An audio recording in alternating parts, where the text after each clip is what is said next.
दिनों में खिड़कियों के बारे में देख रहे थे और एक खिड़की आज हम लोग और देखने की कोशिश करते हैं, एक और खिड़की। अब मेरे साथ में निकालिए दूसरा राजा, राजाओं की दूसरी किताब और उसका 7वां अध्याय और उसका दूसरा पद। दूसरा राजा 7वां अध्याय और उसका दूसरा पद।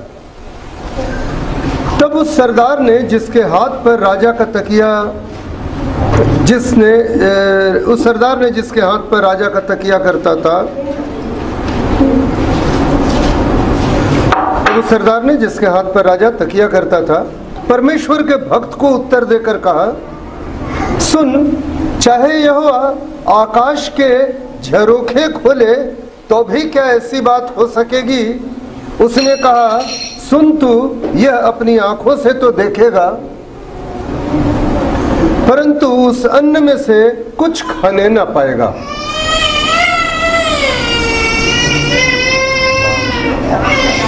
इस कहानी को पहले आप समझने की कोशिश कीजिए।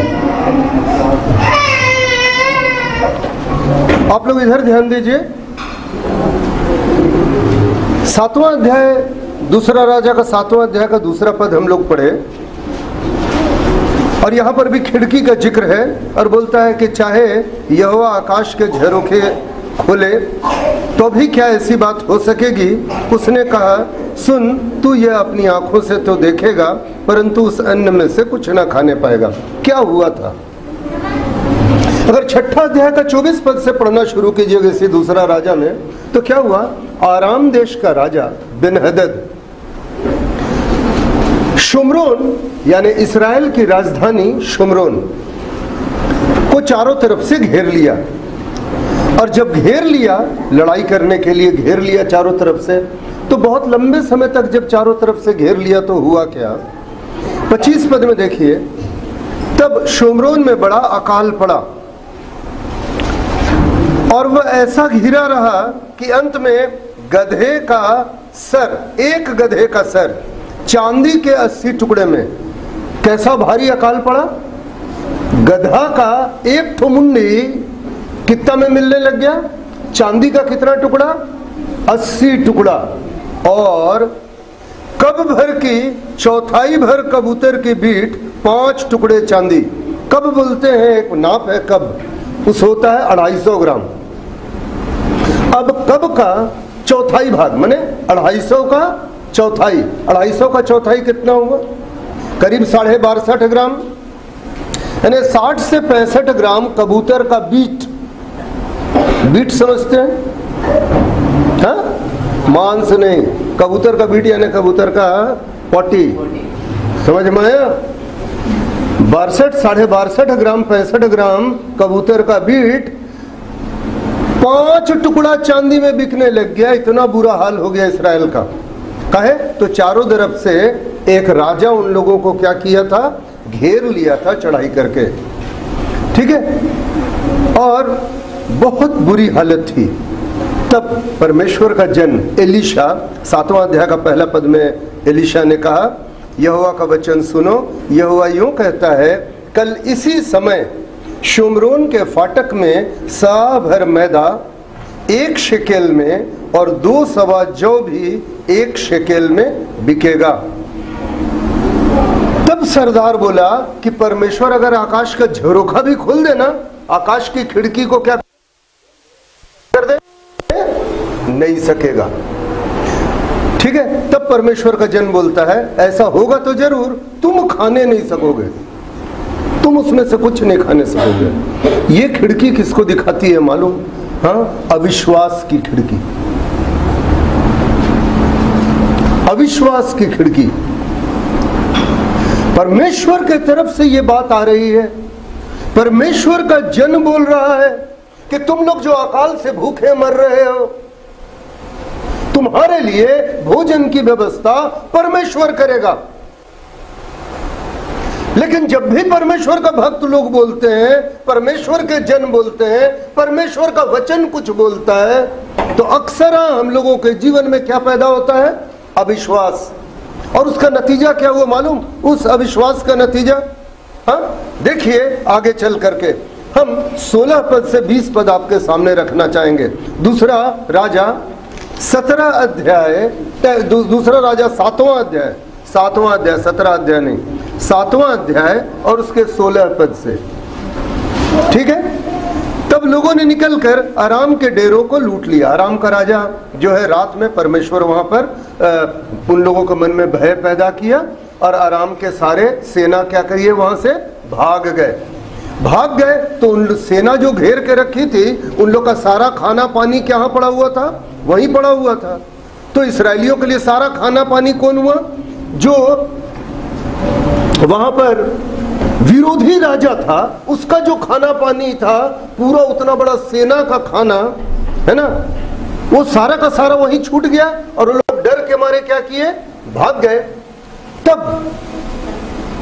लोग बाहर निकले और आराम के डेरों को लूट लिया और यहोवा के वचन के अनुसार 1 सआ मैदा 1 शेकेल में और 2 सवा जौ 1 शेकेल में बिकने लगा। तब राजा ने उस सरदार को, जिसके हाथ पर वह तकिया किया करता था, फाटक का अधिकारी ठहरा दिया। राजा अपने तरफ से जो आदमी अविश्वास किया तो उसको क्या बना दिया, गेट में क्या ठहरा दिया, बिग बॉस, अधिकारी, फाटक में अधिकारी ठहरा दिया। ठीक है, तब वह फाटक में लोगों के पांवों के नीचे दबकर मर गया। यह परमेश्वर के भक्त के उस वचन के अनुसार हुआ जो उसने राजा से उसके यहाँ आने के समय कहा था। परमेश्वर के भक्त ने जैसा राजा से कहा था कि कल इसी समय शुमरोन के फाटक में 2 सवा जौ 1 शेकेल में और 1 सआ मैदा 1 शेकेल में बिकेगा, वैसा ही हुआ। और उस सरदार ने परमेश्वर के भक्त को उत्तर देकर कहा था, सुन, चाहे यहोवा आकाश की झरोखे खोल दे, खिड़की खोल दे, तो भी क्या ऐसी बात हो सकती है? तो परमेश्वर के जन ने कहा था, सुन, तू अपनी आंखों से तो देखेगा पर उस अन्न में से खाने ना पाएगा। अतः उसके साथ ठीक वैसा ही हुआ। अतः वह फाटक में लोगों के पांवों के नीचे दब के मर गया। मेरे प्यारो, आज के तारीख को आप एक चीज सीखिए अपनी जिंदगी में। अगर कभी भी प्रभु की बात होती है ना, कभी भी परमेश्वर के वचन की बात होती है और अगर ऐसी बात है, बोला जाता है, तो आप, अगर वो परमेश्वर का वचन है या परमेश्वर की तरफ से वो वचन आया है, तो अविश्वास मत कीजिए। अविश्वास करने से गड़बड़ हो जाता है। बड़े बड़े भक्तों ने अविश्वास किया है। धर्मी लोगों की बात कर रहे हैं। आइए हम लोग आज कुछ धर्मी लोगों का एग्जाम्पल भी देखें और साधारण उदाहरण भी देखें पहले, और देखें कैसा अविश्वास करते हैं। ये हम लोगों का, मनुष्य का एक साधारण सा नेचर है कि हम लोग विश्वास नहीं करते। ये साधारण सा हम लोगों का नेचर है, क्या बोलेंगे, हमारा ये चरित्र है कि हम लोग विश्वास नहीं करते। हाँ, तो मन हम लोगों का ना बड़ा अजीब किस्म का ना कठोर है या अजीब किस्म का मन है। हम लोग साधारण सी चीजों के ऊपर हम विश्वास नहीं करने मांगते। अरे परमेश्वर बोला होगा मतलब होगा। जैसे उदाहरण के लिए देखिए, अब्राहम को निकालिए उत्पत्ति किताब 17 अध्याय और उसका 17 पद। परमेश्वर यहाँ पर उसको एक बच्चा देने का ख्याल से प्रतिज्ञा किया। उत्पत्ति 17 का 17, यहाँ परमेश्वर उसको एक संतान देने का प्रतिज्ञा किया। ठीक है, 15 पद से जब बोलता है कि परमेश्वर ने अब्राहम से कहा, तेरी जो पत्नी सारा है उसको तू अब से सारे न कहना, उसका नाम सारा होगा। मैं उसको आशीष दूंगा और तुझको उसके द्वारा एक पुत्र दूंगा, और मैं उसको ऐसी आशीष दूंगा कि वह जाति जाति की मूल माता हो जाएगी और उसके वंश में राज्य राज्य के राजा उत्पन्न होंगे। 17 पद को देखिए क्या हुआ। तब अब्राहम मुंह के बल गिर पड़ा और हंसा और मन ही मन कहने लगा, क्या 100 वर्ष के पुरुष की भी संतान होगी, और क्या सारा जो 90 वर्ष की है वो पुत्र जनेगी। मेरे प्यारो, परमेश्वर का भक्त जन अब्राहम, उसके मन में भी क्या पैदा हो गया था, अविश्वास पैदा हो गया था। ये हम इसलिए आज बोलने मांग रहे हैं कि अपने आप को धोखा मत दीजिएगा।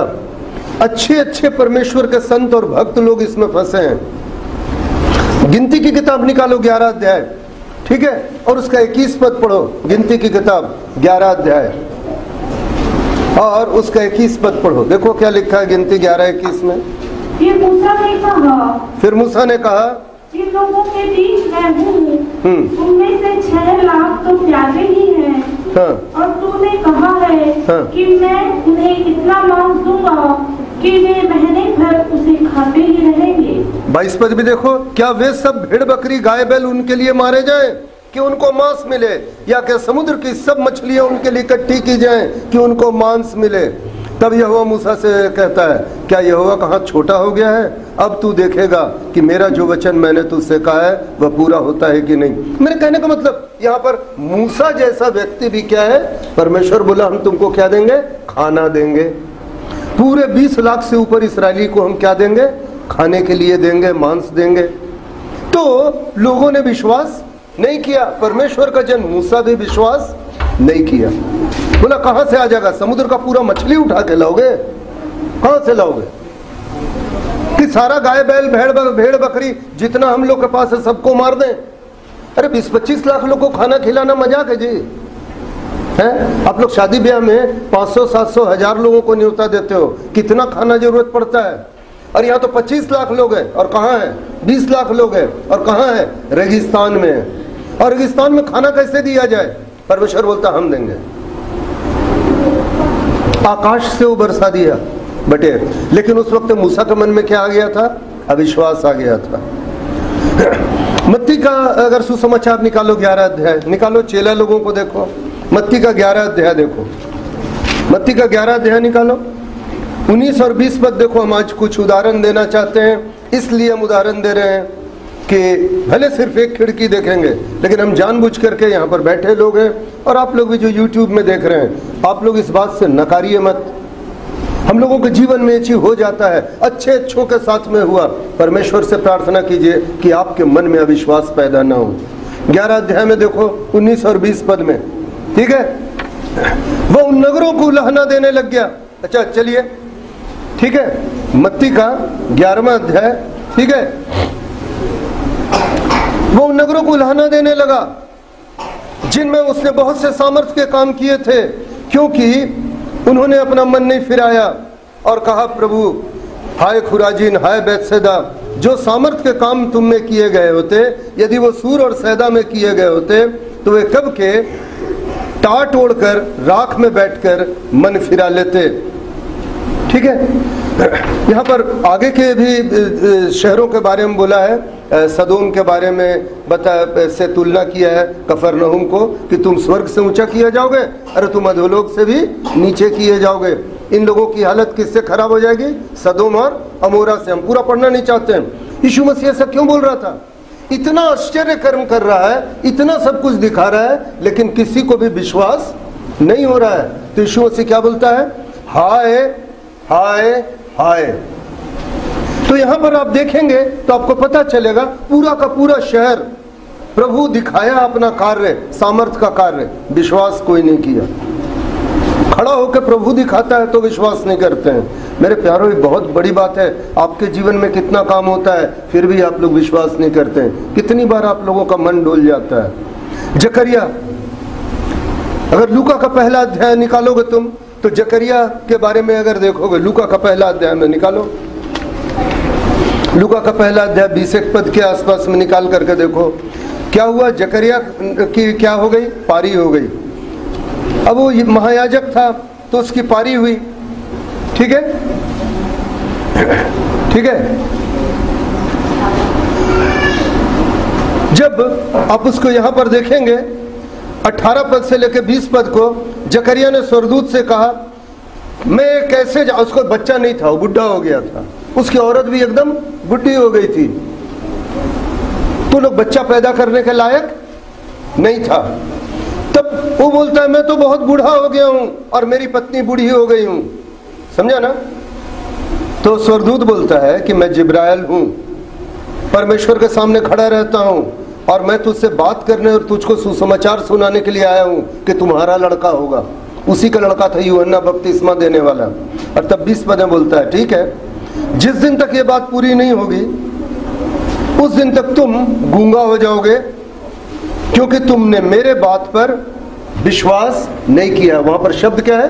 तूने मेरी बात पर प्रतीति नहीं की, मेरे ऊपर विश्वास नहीं किया। तो जकरिया जैसा परमेश्वर का महायाजक मंदिर में सेवकाई कर रहा है, स्वर्गदूत आकर के बोल रहा है कि इस बुढ़ापे में तुम्हारा क्या होगा, संतान होगा, और तब भी वो विश्वास नहीं कर रहा है। हम आज 10, 12, 15 उदाहरण आपको देने जा रहे हैं, आप देखिए। और एक बात को समझिएगा, अगर आप इतने बड़े बड़े भक्त जनों को देखते हैं कि उनके अंदर में अविश्वास पैदा हो सकता है, तो हमारे अंदर में क्या नहीं हो सकता है? तो हम लोगों को अपने मन की क्या करना चाहिए, रखवाली करना चाहिए। नीति वचन अभी बच्चा बोल रहा था, 3 अध्याय का 6 पद बोल रहा था, कोई बच्चा है ना, उसके आगे पढ़ना, वहां पर बोलता अपने मन की क्या कर, रक्षा कर। लिखा है अपने मन की चौकसी कर, उसकी रक्षा कर। काहे कि हमारा मन ना हमेशा डोल जाता है, उसमें अविश्वास होता है। और भी देख लीजिए, सारे नए लोग बैठे हैं, इसीलिए आज हम इस तरीके से वचन को एक्सप्लेन कर रहे हैं। चेले लोगों के बारे में भी देखिएगा, लूका का 24 अध्याय को निकालिए, देखिए लूका का 24 अध्याय निकालिए, लूका का 24 अध्याय, ठीक है। यीशु मसीह मर के जी उठा है, 24 अध्याय का 1 पद से जब पढ़ते चले जाते हैं, ठीक है।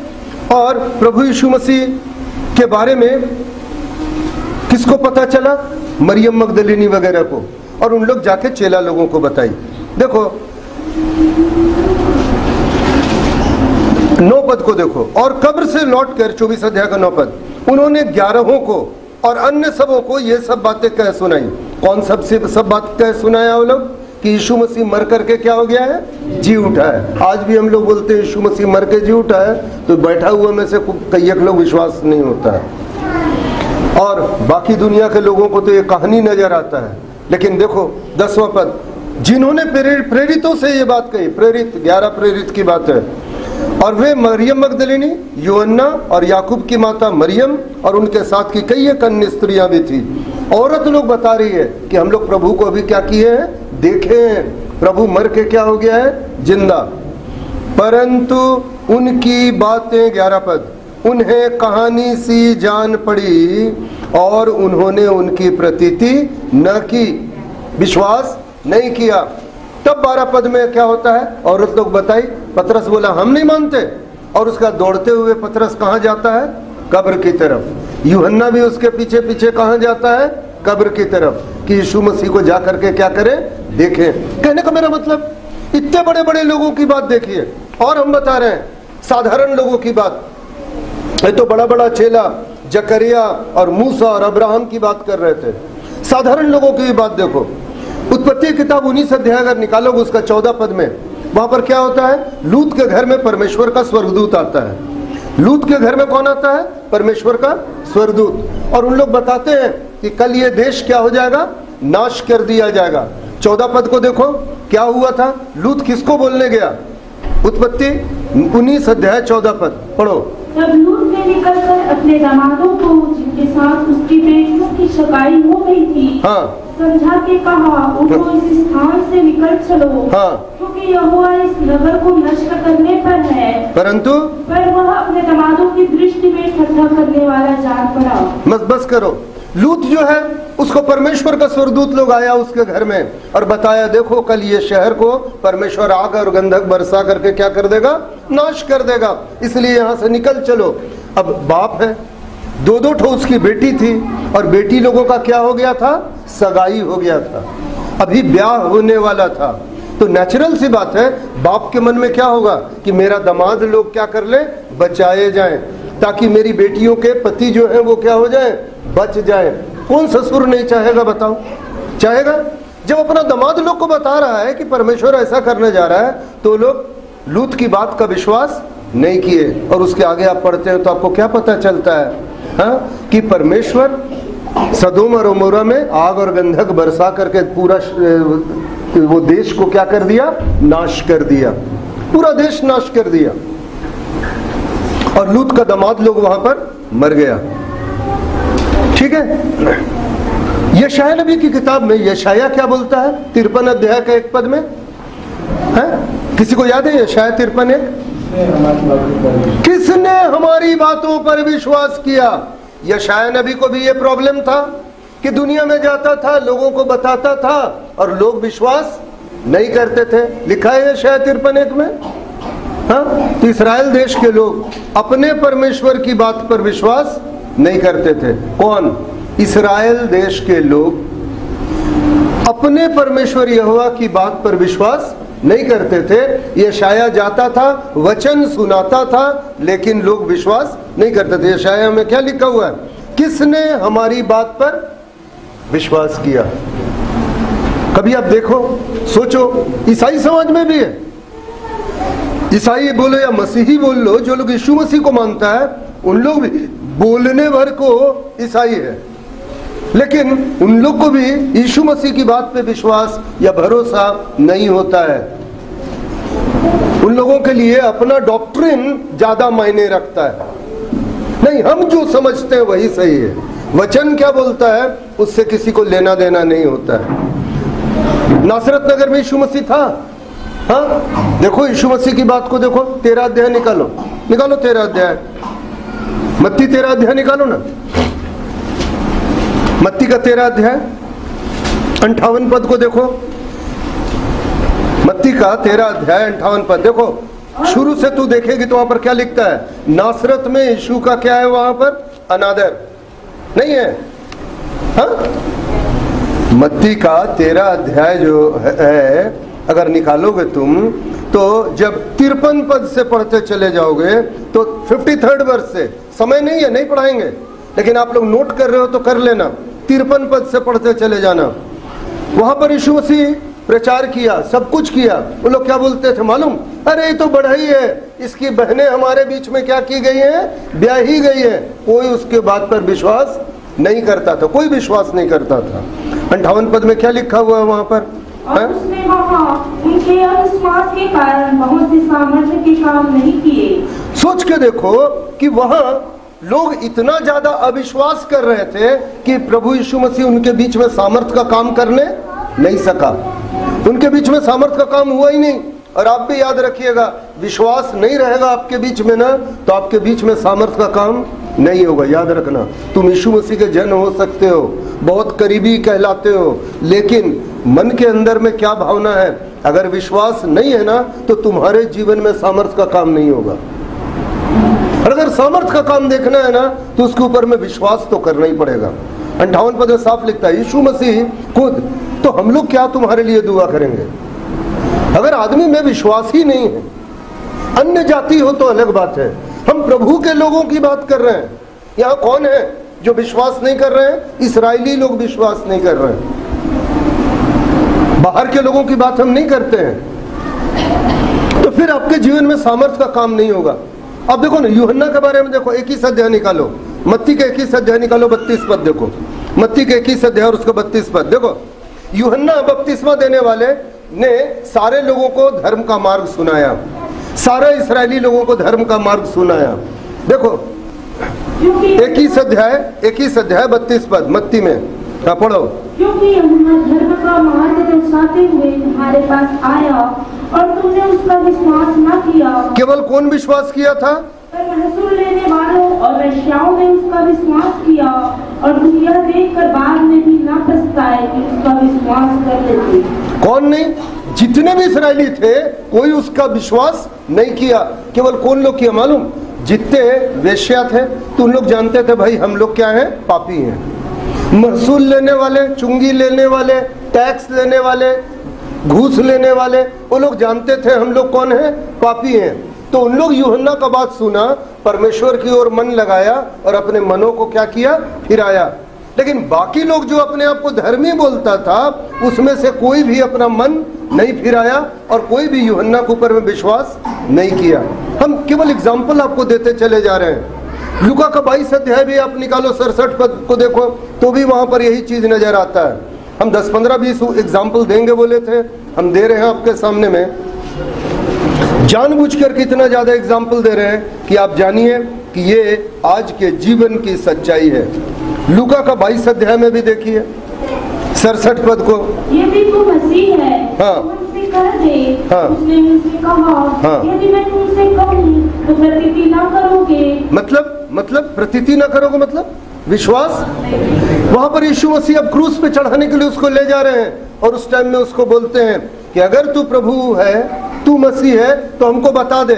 इतना दिन से तो बता रहा है कि हम कौन है, मसीहा है, हम ही तुम्हारा छुटकारा करने के लिए आए हैं, लेकिन कोई विश्वास करने वाला नहीं। यीशु मसीह बोला अगर हम अभी भी बोलेंगे तो तुम विश्वास करने वालों में से नहीं हो। यूहन्ना का 3 अध्याय में 11-12 पद में भी यही बात होती है। यूहन्ना का 3 अध्याय और उसका 11-12 पद में देखिए, हम स्टडी के लिए दे रहे हैं। आप में से जो स्टडी करते हैं, चाहे यूट्यूब में जो देख रहे हैं वो, चाहे अभी सामने बैठे हैं वो, हम सिर्फ इसलिए ये चीज दे रहे हैं। हाँ देखो, मैं तुझसे सच कहता हूँ हाँ। कि हम जो जानते हैं वह कहते हैं और जिसे हमने देखा है उसकी गवाही देते हैं। यीशु मसीह बोल रहा है, आगे पढ़ 12 पद। और अब पढ़। गवाही ग्रहण नहीं करते। तुम हमारी गवाही को क्या करते हो, ग्रहण नहीं करते हो, या हमारा बात का विश्वास नहीं करते हो। आगे, जब मैंने तुमसे पृथ्वी की बातें कही और तुम विश्वास नहीं करते, तो यदि मैं तुमसे स्वर्ग की बातें कहूँ तो फिर कैसे विश्वास करोगे।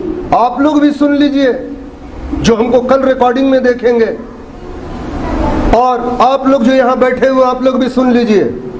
अगर आप लोग पृथ्वी के ऊपर रह करके पृथ्वी की बातों में विश्वास नहीं करते हो, आपसे अगर हम लोग स्वर्ग की बात करेंगे तो उसके ऊपर विश्वास करोगे, जिसको आप देखे भी नहीं हो, क्या विश्वास करोगे। और इसीलिए पिछला प्रचार थोड़े समय पहले, महीने भर पहले हम जब प्रचार कर रहे थे, हम क्या बोले थे कि इस जमीन के ऊपर में उस स्वर्गीय महिमा को देखना संभव है। आप नहीं मानना है मत मानिए, हम जबरदस्ती थोड़ी कर रहे हैं। हम तो बता रहे हैं एक खिड़की जीवन में खुली हुई है, और वो खिड़की क्या है, अविश्वास की खिड़की। एक खिड़की को जितना जल्दी बंद हो सके बंद करो। समझ में आ रहा है, ये खिड़की हमेशा खुला रहता है। तुम नहीं चाहोगे तो भी लगता है हम लोगों का ना, ये वाला खिड़की का वो बोल्ट जो है ना, बोल्ट क्या बोल्ट बोलते हैं, क्या बोलते हैं आप लोग उसको, सिटकिनी है ना। हम लोग का खिड़की में ना लगता है सिटकिनी है, ये नहीं है। या तो हम लोग का ये वाला खिड़की का पल्ला जो है ना, वो पल्ला उखड़ के फेंका गया है, तो हमेशा वो भंग भंग खुला हुआ, तो हमेशा वो खिड़की सा विश्वास होता है। ये वाला खिड़की का पल्ला लगाइए, उसमें सिटकिनी लगाइए और उसको जल्दी बंद कीजिए, अविश्वास का खिड़की को। अरे सही बता रहे हैं, ये हम लोगों का कौन वाला खिड़की है मालूम, जिसमें पल्ला ही नहीं लगाया हम लोग, खुला रहता है हमेशा। और हर बात में हम लोग के अंदर में क्या है ना, डाउट पैदा होता है, और डाउट पैदा हुआ और कहानी खत्म हो जाता है। तुम देखो, अब पृथ्वी की बात पे आदमी विश्वास नहीं करे, स्वर्ग की बात में क्या विश्वास करेगा। यूहन्ना का 12वां अध्याय भी देखो, 3 अध्याय देखो तो 12वां, 6 अध्याय का 64 पद नोट कर लो, घर में पढ़ना।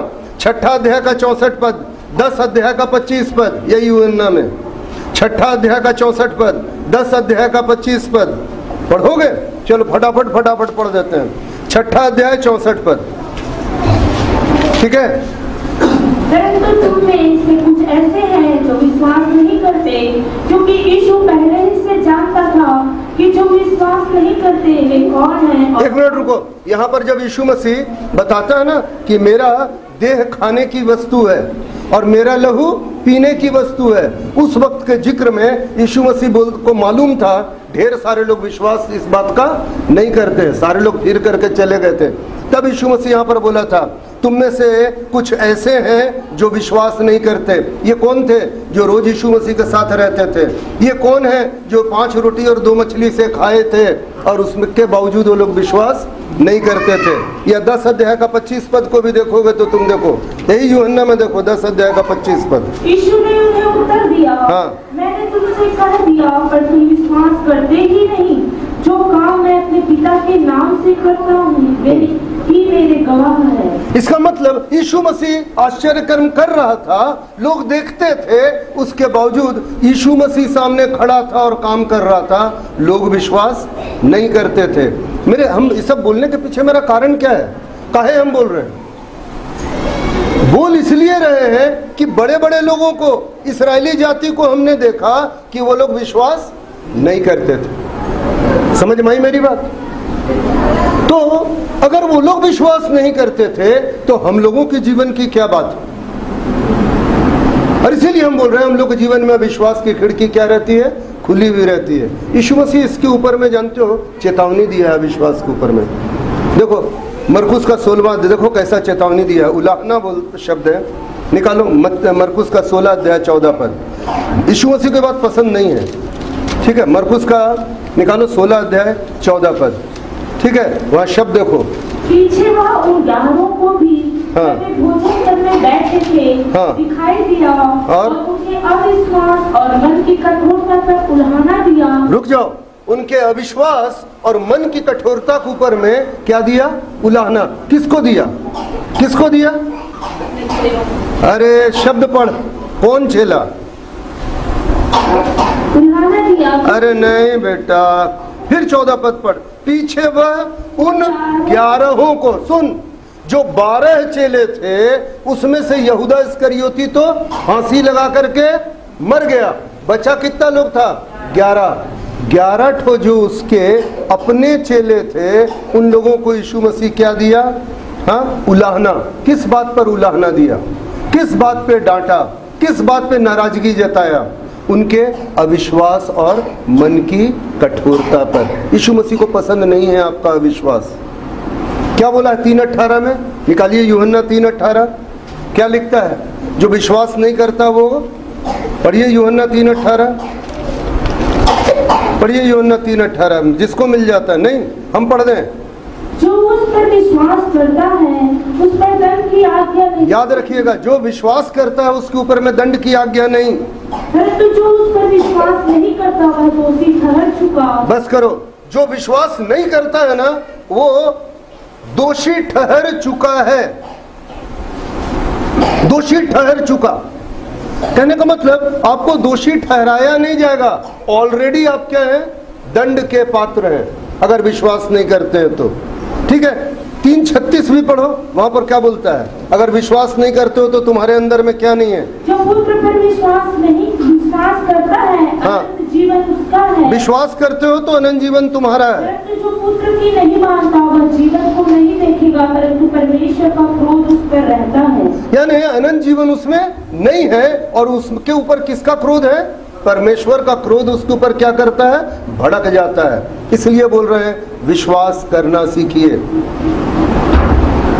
परमेश्वर को बोलिए, हे प्रभु मेरे अविश्वास का उपाय कर। इसीलिए हम आज इस खिड़की को छुए, क्योंकि हम लोग जिस कलीसिया में आज बैठ करके अध्ययन कर रहे हैं, नए लोगों की कलीसिया है, इसलिए हम इस विषय को इस तरीके से सामने रख रहे हैं। क्योंकि मेरे पास में जो विषय था वो कुछ अलग था, लेकिन अब जानना चाहिए कि अगर विश्वास नहीं करते हैं ना तो अनंत जीवन के भागीदार नहीं होंगे, और परमेश्वर का क्रोध हमारे ऊपर में क्या होगा? भड़क जाएगा। 8 अध्याय का 24 पद में क्या बोलता है यीशु मसीह मालूम है? तुम पाप में मरोगे। इसलिए देखो यूहन्ना 8 का 24 हम पढ़ रहे हैं, सुन लीजिए। यूहन्ना 8:24 क्या बोलता है? इसलिए मैंने तुमसे कहा कि तुम पापों में मरोगे, और क्योंकि यदि तुम विश्वास न करोगे कि मैं वही हूं तो अपने पापों में मरोगे। सो आप में से जो भी विश्वास नहीं करते हैं ना परमेश्वर पर, मसीह यीशु पर और उसके कामों पर विश्वास नहीं करते हैं, तो यीशु मसीह बोलता है तुम अब किस में मरोगे? अपने पापों में मरोगे। पाप से छुटकारा तुम्हारा नहीं होने को है, उसी पाप में लिपट करके घुट के मर जाओगे।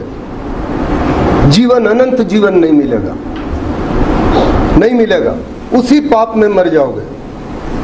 16 अध्याय का 8 और 9 पद भी देखो, इसी यूहन्ना में 16 अध्याय में देखो 8 और 9 पद हम पढ़ दें। हाँ? वह आकर, ठीक है, ये किसके बारे में बोला? पवित्र आत्मा। पवित्र आत्मा आकर संसार को पाप और धार्मिकता और न्याय के विषय में निरुत्तर करेगा। पाप के विषय में क्यों निरुत्तर करेगा तुमको? क्योंकि वे मुझ पर विश्वास नहीं करते। जो मसीह यीशु पर विश्वास नहीं करते, यीशु मसीह क्या बोला? तुम पाप में मरोगे। और हमको निरुत्तर कौन करता है? पवित्र आत्मा, जो इस पृथ्वी पे आ गया और हमको बताता है कि हम लोग कौन हैं? पापी हैं। हाँ, पाप में हम लोग लिपटे हुए। हमको क्या करता है? वो निरुत्तर करता है। और अगर आप अपने मन में टटोल करके देखिए अपने जीवन में तो आपको पता चलेगा कि अभी भी आपके मन में अविश्वास की गांठ कई एक तो पड़ी हुई है, कई एक जगह पर, जहां पर कि हम लोगों को विश्वास नहीं होता है। और पवित्र आत्मा बताता है, हम लोग क्या करते हैं मालूम, हाँ, उसको ऐसे ही क्या बोलते हैं, छोड़ देते हैं। बहुत सारे लोगों का, हम बता रहे हैं खिड़की के बारे में हम क्यों बोले, हम भाड़ा में रहते थे तो वहां पर एक खिड़की थी ऊपर में, तो उसका पल्ला जो था वो उखड़ा हुआ था। हम भाड़े घर में रहते थे न्यू शांति नगर में, तो ऊपर की खिड़की, तो बाकी समय में तो बड़ा अच्छा रोशनी आने के लिए था, पल्ला नहीं था उसमें। लेकिन जब बरसात का मौसम आता था तब वो भी किचन में था, तो बरसात का मौसम में अब उसमें पल्ला तो है नहीं, तो जब बारिश आती थी ना और उसका बौछार पूरा पानी का अंदर आता था, तो पूरा वहाँ चूल्हा और क्या बोलते हैं सारा सामान सब पानी से भीग जाता था। तब वहाँ पर क्या करते थे मालूम, कार्डबोर्ड ले करके और वहाँ पर फिट करने का कोशिश करते थे। हम लोगों का जिंदगी भी ऐसी ही, हम लोग ना चाहने से एक ठो पल्ला लगा देना कोई बहुत बड़ा बात नहीं था। मेरे प्यारों, ऐसे ही अविश्वास का खिड़की है, हम लोगों का जीवन में क्या रहता है, खुला हुआ रहता है और हम लोग उसके ऊपर में ध्यान नहीं देते हैं। आप इब्रानियों की पत्री अगर पढ़िएगा तो 8 का 24 हम लोग पढ़े ना, ठीक है, 8 का 24 भी पढ़े, 16 का 8 और 9 पढ़े कि नहीं पढ़े, नहीं पढ़े, हाँ पढ़े 16 का 8 9। एक वचन और पढ़िए इब्रानियों की पत्री, हम क्यों बोल रहे हैं विश्वास के बारे में, 3रा अध्याय और उसका 12 पद निकालिए, इब्रानियों की पत्री। अविश्वास का नुकसान क्या होता है विश्वास नहीं करने से। आज आप परमेश्वर के नजदीक है ना, सुन लीजिए, आज आप परमेश्वर के नजदीक है ना, लेकिन अगर मन में विश्वास नहीं रहेगा ना तो क्या होगा मालूम, धीरे धीरे आप परमेश्वर से दूर हो जाएंगे। पढ़ो इब्रानी 3 का 12 है ना, पढ़ो। हे भाइयों, चौकस रहो कि तुम में ऐसा बुरा और अविश्वासी मन न हो, हाँ, जो तुम्हें जीवते परमेश्वर से दूर हटा ले जाए। बस कर, यानी अविश्वासी मन होता है ना, हाँ, तो भले अभी भर के लिए तुम प्रभु के पास आई हुई हो, उसके भवन में आई हो, लेकिन तुम्हारा मन क्या है बेटा, मान लो अविश्वासी है, तो क्या होगा जानते हो, धीरे धीरे धीरे धीरे धीरे तुमको ना वो अविश्वासी मन कहाँ से दूर ले जाएगा मालूम, प्रभु से दूर ले जाएगा। धीरे धीरे करके क्या कर देगा, प्रभु से दूर। भले आ जाए हो। ये कौन से लोग हैं हम बता रहे हैं, पास्टर साहब भी बताएंगे। ये कैसे लोग होते हैं, जब पेट दर्द, बदन दर्द, बुखार, तबीयत, सर्दी, खांसी, तकलीफ, मुसीबत होता है, रोना गाना, दौड़ते हुए आते हैं, ए पास्टर साहब प्रार्थना कर दो।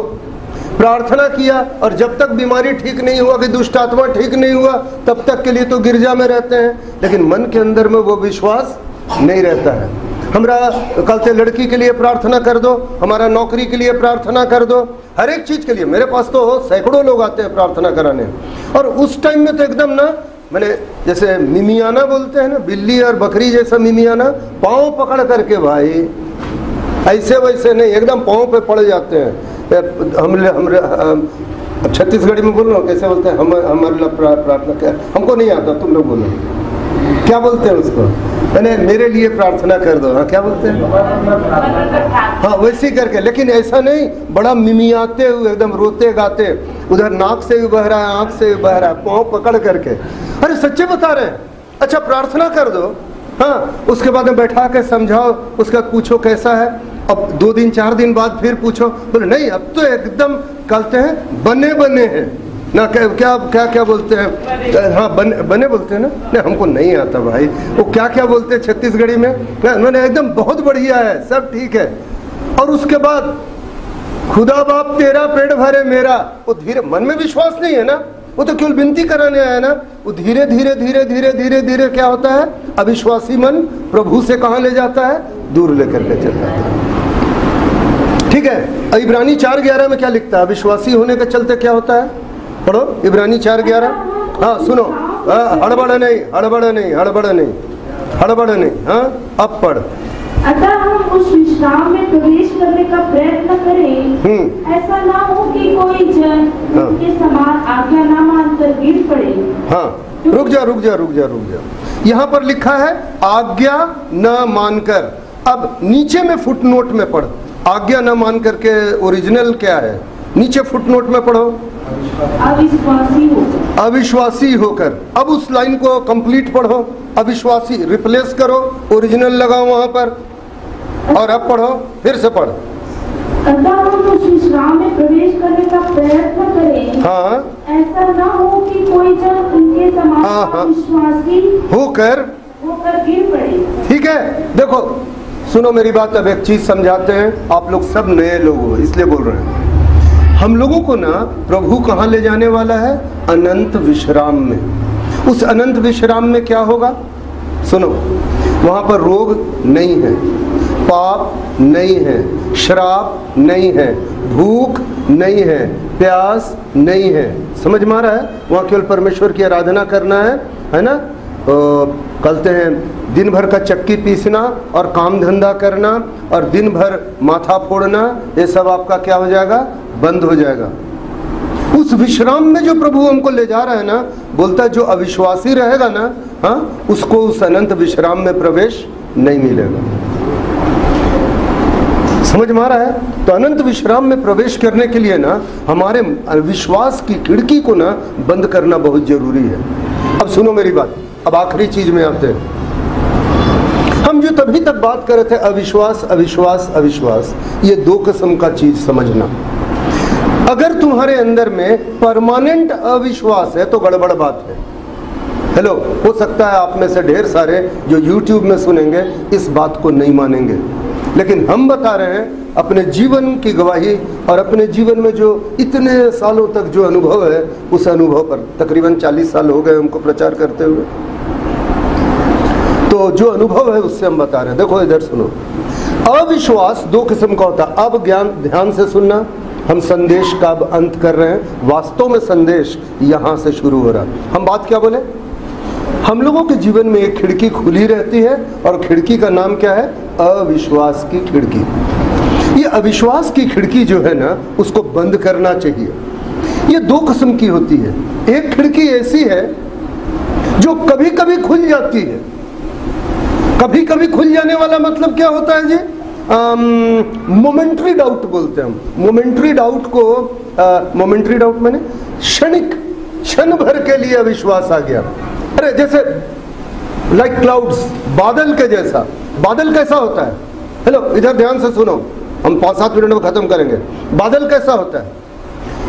बादल कभी क्षण भर के लिए आता है और घेर लेता है, छाया कर देता है, सूरज का रोशनी को रोक देता है, फिर थोड़ा देर के बाद में बादल चल जाता है। तो अविश्वास ऐसा बादल टाइप का थोड़ा देर के लिए छा के निकल गया, वो एक किस्म का अविश्वास है। मेरा बात गौर से सुनो।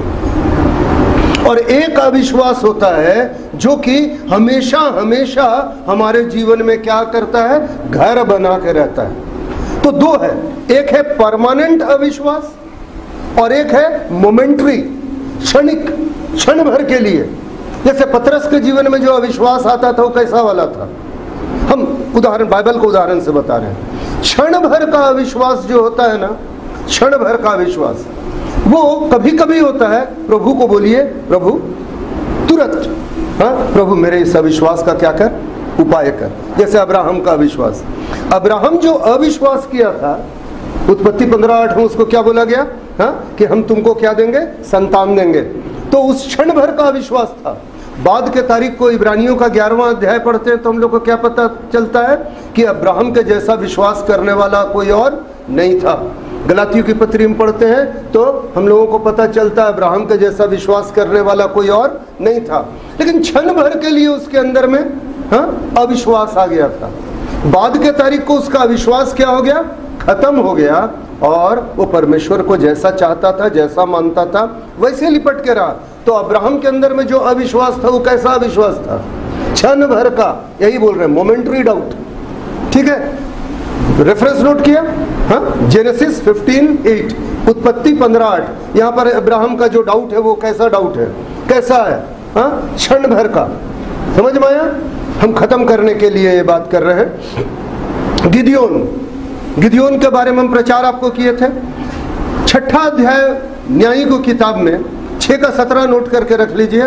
न्यायी 6:17, न्यायियों की किताब 6ठा अध्याय 17 पद।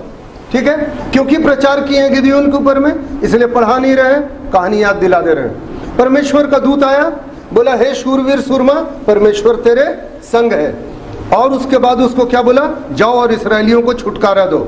मिद्यानी और अमालेकी और पूर्वी देश का लोग से लड़ाई करने के लिए जाने की बात हुई। तब उस टाइम में गिडियोन के मन में क्या हो गया था, डाउट आ गया था, संदेह आ गया था, अविश्वास आ गया था, और वो उन लेकर के क्या करता है, परीक्षा करता है। लेकिन उसके अंदर में जो अविश्वास था वो परमानेंट नहीं था, वो कैसा था, क्षण भर का, थोड़े देर का। और वो थोड़े देर का विश्वास फिर बाद में क्या हो गया, खत्म हो गया। ये गिदियोन था। यूहन्ना बपतिस्मा देने वाला, सुनते चलिए, हम क्षण भर का अविश्वास समझा रहे हैं, इसके ऊपर में बहुत कम प्रचार होता है। कभी कोई प्रचार किया है कि अविश्वास भी दो टाइप का ऐसा होता है, एक परमानेंट होता है और एक होता है क्षण भर का हुआ, उसके बाद वो बादल क्या हो जाता है, छट जाता है। आप मेरे साथ निकाल ही लो मत्ती का 11वां अध्याय और उसका 3रा पद। यूहन्ना बपतिस्मा देने वाला कौन था? यूहन्ना का पहला अध्याय में आप पढ़ोगे, यूहन्ना रचित सुसमाचार का पहला अध्याय में, तो यूहन्ना बपतिस्मा देने वाला यीशु मसीह के बारे में क्या गवाही दिया था, ये परमेश्वर का मेमना है जो जगत का पाप उठा ले जाता है। यानी मसीहा कौन है, यीशु मसीह। ये गवाही कौन दिया था, यूहन्ना बपतिस्मा देने वाला।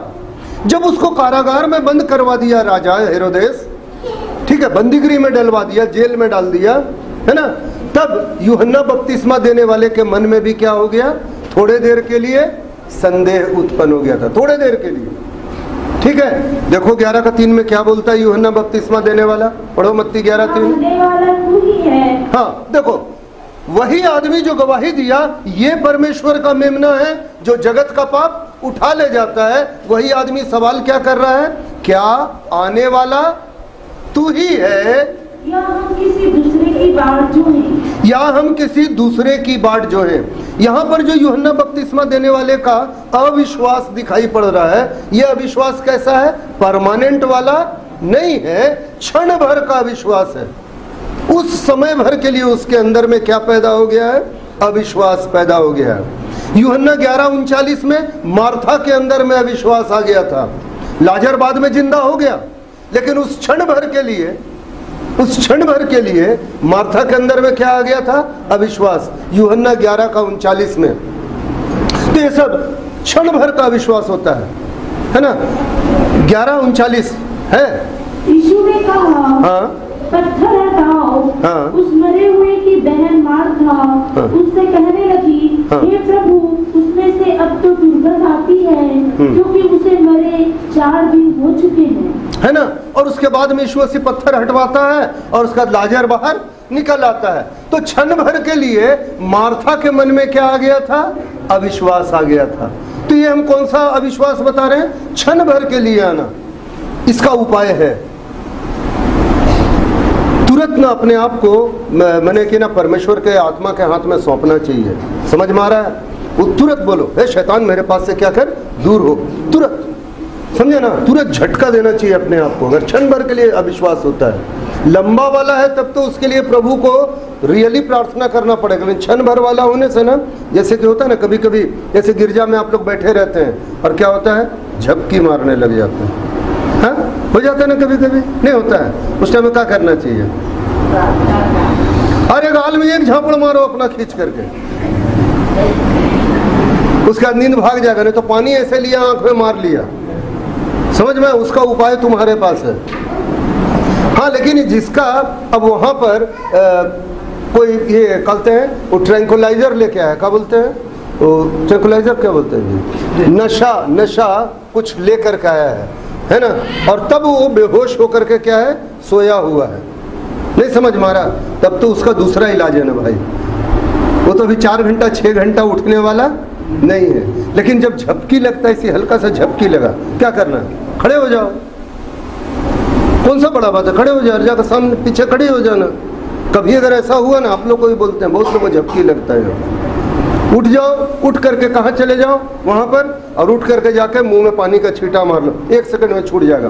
क्यों, वो क्षणिक झपकी है, नहीं समझ मारा, परमानेंट वाला नींद नहीं है। तो हम वही बता रहे हैं, अविश्वास में भी कभी कभी क्या होता है जानते हो, मन में कभी कभी संदेह उत्पन्न हो जाता है। ठीक है, वही चीज थोमा के साथ हुआ था।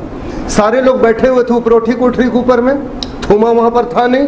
बाद में जब थोमा आया यूहन्ना का 20 अध्याय और उसका 25 पद। तो थोमा को सब लोग क्या किए, बताए कि यीशु मसीह मर के जी उठा है, हम लोग तो उसको क्या किए हैं, देखे हैं। तब यूहन्ना का 20 का 25 में थोमा क्या बोलता है, थोमा बोलता है हम नहीं विश्वास करते, हम तो पहले उसका कहाँ हाथ डालेंगे, बोले पंजर में हाथ डालेंगे और हाथ का छेद में उंगली डालेंगे और देखेंगे वो जिंदा हुआ है कि नहीं। थोमा जिंदगी भर विश्वास किया, बाद में भी विश्वास किया, वो क्षण भर के लिए उसके अंदर में क्या आ गया था, अविश्वास आ गया था। इसका उपाय है और इसका उपाय बहुत आसान है, इसलिए हम बोल रहे हैं ऐसा कभी हो जाता है तुरंत प्रभु के कदमों में आइए मसीही जीवन में। जैसा झपकी लगता है तो आंख में पानी का छींटा मार लेने से तुरंत खत्म हो जाएगा, समझे ना।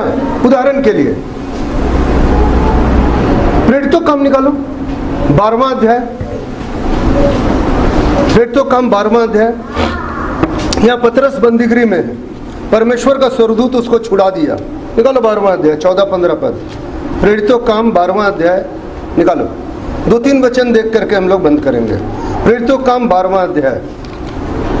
पतरस का शब्द पहचान कर हाँ उसने आनंद के मारे फाटक न खोला, हाँ परंतु दौड़कर भीतर गई और बताया कि पतरस द्वार पर खड़ा है। हाँ उन्होंने उससे कहा तू पागल है, हाँ। परंतु वह दृढ़ता से बोली कि ऐसा ही है। तब उन्होंने कहा उसका स्वर्गदूत होगा। ठीक है, यहाँ पर क्या है, क्षण भर के लिए कलीसिया के लोगों में अविश्वास हो गया था। कहानी तो 90% लोग को नहीं मालूम है, यहाँ पर बैठे हुए आप लोग को मालूम है। पतरस को क्या हुआ, पकड़ करके कहाँ डाल दिया गया, जेल में। तो जेल में बंद था, इधर में कलीसिया उसके लिए लौ लगा करके क्या कर रही थी, प्रार्थना कर रही थी। तो वहां पर स्वर्गदूत आया और पतरस को वहां से क्या किया, छुड़वा दिया और जेल का फाटक खुल गया।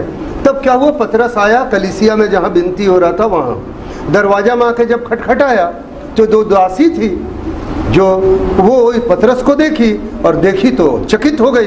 तो दरवाजा खोलने के जगह में दौड़ के अंदर जाके बताने लगे देखो पतरस तो आ गया। तो इन लोग बोले पतरस कहाँ से आएगा, तो जेल के अंदर में बंद है, समझ में है ना। तो अब क्षण भर के लिए उन लोग के अंदर में क्या आ गया था, अविश्वास आ गया था, क्षण भर के लिए आया था। एक और घटना याद दिला के खत्म करते हैं। मरकुस का 4था अध्याय याद है, हाँ, जब यीशु मसीह बोला आओ हम लोग पार चलें, और यीशु मसीह नाव में था, चेले लोग भी थे, जा रहे थे और वहां आंधी तूफान आया, वो लोग क्या हो गए, डूबने लग गए। याद आ रहा है घटना। तब वहां पर चेले क्या बोले थे, हे प्रभु, वो तो सो रहा था, तो बोले उठो उठो, तुमको हमारी इतनी भी चिंता नहीं है, हम लोग तो डूब करके क्या हो जाएंगे, मर जाएंगे। मालूम है सबको कहानी, इसीलिए नहीं पढ़ा रहे हैं ना। मरकुस का 4था अध्याय 40 पद में यीशु मसीह क्या बोला, पढ़ो तो 40 पद को, केवल 40 पद पढ़ दो। और उनसे कहा, हाँ, तुम क्यों डरते हो, हाँ, तुम्हें अब तक विश्वास नहीं। तो यहाँ पर भी जो अविश्वास है वो कैसा अविश्वास है, क्षणिक अविश्वास है, क्षण भर का अविश्वास है। समझ में आ रहा मेरा बात ना। अब हम कहानी को समेट देते हैं। आज हम लोग जिस खिड़की के बारे में बात की है, उस खिड़की का नाम है अविश्वास की खिड़की। मेरा मानना है हम में से हर एक विश्वासी के साथ में ऐसा होता है। ये वाली खिड़की क्या हो जाती है, कुछ लोगों की कभी कभी खुल जाती है और कुछ लोगों की ये खिड़की हमेशा खुली रहती है, उन लोगों का खिड़की में पल्ला नहीं है। अब सुनो मेरी बात, अगर खिड़की में पल्ला नहीं है तो पल्ला लगाओ, छिटकी नहीं लगाओ। और जिन लोगों का खिड़की कभी कभी खुल जाता है, वो ध्यान रखो, जैसे वो अविश्वास का खिड़की खुलता है, फटाक से उसको क्या कर दो, बंद कर दो। समझ में आ गया। जिन लोगों का वो ये वाला खिड़की में पल्ला नहीं है, उन लोगों का तो परमानेंट अविश्वास है।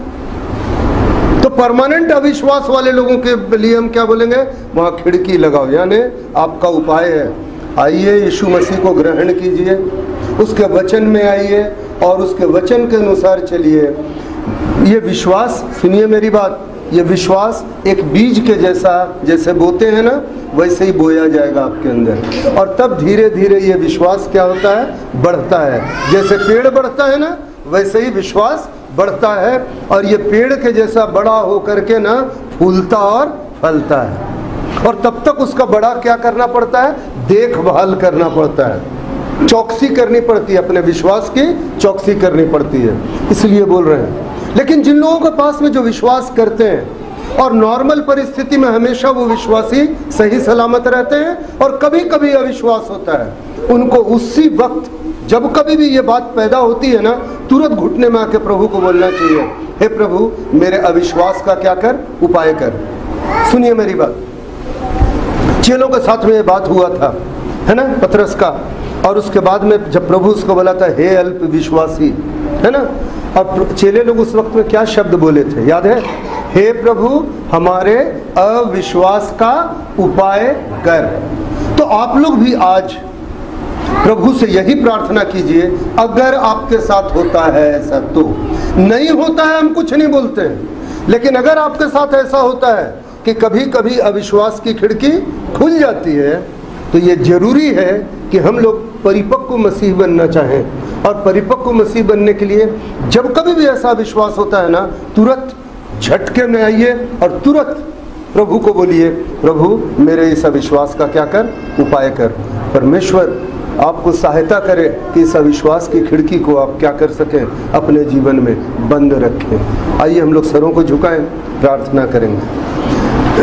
धन्यवाद धन्यवाद धन्यवाद पिता परमेश्वर, तेरा धन्यवाद देते हैं। महान परमेश्वर, सारे के सारे यहाँ तेरे बच्चे उपस्थित हैं, यूट्यूब में भी जितने लोग देख रहे हैं महान परमेश्वर, वो भी सारे के सारे तेरे बच्चे हैं। प्रभु जी, बहुत साधारण तरीके से मैंने इस बात को तेरे लोगों के बीच में रखने की कोशिश की कि हमारे जीवन में अविश्वास यदा कदा और किसी किसी के जीवन में हमेशा हमेशा घर कर लेता है। हम न तो तुझ पर विश्वास करते हैं, न तेरे कार्यों पर, न तेरे वचन पर। महान परमेश्वर, हमारे अविश्वास का उपाय कर। प्रभु जी, बहुत दफे जीवन में ऐसा होता है कि क्षण भर के लिए हमारा विश्वास डोल जाता है, क्षण भर के लिए हम विचलित हो जाते हैं। सो हे प्रभु जी, अपने पवित्र आत्मा को हमारे जीवन में भरपूरी से दे, ताकि हमारे जीवन में ये अविश्वास उत्पन्न होने न पाए, ताकि हम तेरी महिमा को देख सकें। प्रभु जी, महान परमेश्वर, इस विश्वास में हमें पुख्ता कर, ऐसा होने दे प्रभु जी कि हम इस विश्वास में बने रहें, ताकि जो प्रतिज्ञाएं तूने की है प्रभु जी, उनको हम बड़े विश्वास से हासिल कर सकें। और महान परमेश्वर, उन चीज़ों को हासिल करके अपने भाई बहनों तक उस आशीष को बांटने वाले हो सके।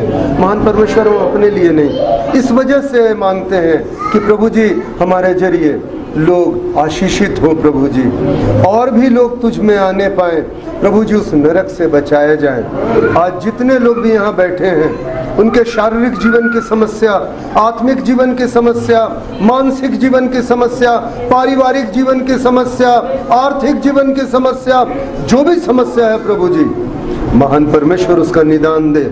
लोगों को मन में यह विश्वास दे कि तेरे करीब आने से इन समस्याओं का निदान होता है। और प्रभु जी, अब भी इसी वक्त लोगों के अविश्वास का उपाय कर। जो YouTube में देख रहे हैं, कोई अगर बीमार है प्रभु जी, इसी वक्त उसके मन में उस विश्वास को उत्पन्न कर प्रभु जी, कि वो तुझ पर विश्वास करे और तुझसे गिड़गिड़ाए, ताकि प्रभु जी अपने घर पे बैठा बैठा, अपने ट्रैवल करते हुए वो उस चीज को हासिल कर ले, उस चंगाई को प्राप्त कर ले। महान परमेश्वर, देह प्राण और आत्मा में चंगाई लोगों को मिले, दया कर महान परमेश्वर। अंत में सारी बातों में आदर, इज्जत और महिमा तुझे देते हैं। प्रार्थना तेरे पुत्र हमारे मुक्तिदाता मसीह यीशु के नाम से मांगते हैं, दया से सुन और ग्रहण कर, आमीन।